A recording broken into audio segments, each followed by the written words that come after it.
Senador Robledo, muy buenos días. Le habla Arbey Restrepo. Mire, en su último artículo, los jóvenes sí tienen por qué reclamar. Cuando lo estuve leyendo me gustó muchísimo. Usted esboza la causa y dice vigorosa por la que los jóvenes, las juventudes salen a protestar y habla del desempleo como su primera línea, la pobreza, la miseria, el hambre. Y yo estoy de acuerdo, mire, con usted, el desempleo. Definitivamente, si hay empleo, no va a haber tanta pobreza, no va a haber miseria y menos va a haber hambre porque va a haber un recurso. ¿Cuál es el plan para el Valle? Sí, sobre eso yo creo que la primera cosa que hay que entender es esto. Aquí hay problemas que son de corto plazo y problemas que son de mediano plazo. En el corto plazo es evidente que el gobierno nacional, frente a la crisis general y por supuesto que los asuntos del paro, aquí se necesita una inyección de gasto público supremamente grande que genere con mucha rapidez un número inmenso de empleos pues de los mejores que se puedan generar de forma tal que se irrigue pues no solo se atiendan las necesidades, pero eso tiene que ser con recursos públicos y es una medida de emergencia que hay que tomar. Pero al mismo tiempo también hay una cosa que hay que señalar, hay que resolver el problema de la fluidez de las comunicaciones. Romper la circulación entre los colombianos, las comunicaciones, le hace un daño bárbaro a la economía nacional y al empleo y aumenta la pobreza y la miseria. Ahí tenemos que encontrarle a eso una solución que no puede ser otra que permitir que fluyan la circulación y que al mismo tiempo se mantengan los reclamos que yo estoy convencido que son justos. Y en el largo plazo, pues hay que hacer un cambio grande de la política económica. Un país no puede seguir destruyendo las fuentes de empleo y pretender tener empleo.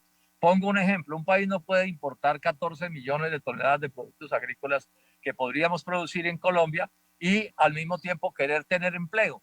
Entonces, estamos hablando de generar una especie de pacto social que apunte a crear fuentes de empleo y fuentes de empleo para favorecer a los sectores populares, a las clases medias y al empresariado. El pacto que se haga para sacar a Colombia adelante tiene que incluir a los empresarios colombianos, pero también, por supuesto, a los trabajadores, porque es que es entre todos que se construyen los países. Ahora, yo diría que a los jóvenes en Colombia hay que ofrecerles dos alternativas de vida, ¿no? La primera, estudiar, ¿no? Estudiar y estudiar y estudiar. Hay que fortalecer la educación pública, hay que lograr que cada vez más jóvenes tengan acceso a la educación y tiene que ser educación gratuita en el sector público porque de otra manera pues no tienen acceso. Entonces ahí hay un trabajo muy grande para hacer en ese sentido. Y empleo, por supuesto, porque es que si los jóvenes no tienen empleo, cuando se gradúan no tienen empleo, mire usted no los dramas que hay en Colombia. Un número importante de jóvenes le debe al ICETEX 5 billones de pesos, millones de millones. Les cambiaron el derecho a estudiar por un crédito usurero en el ICETEX.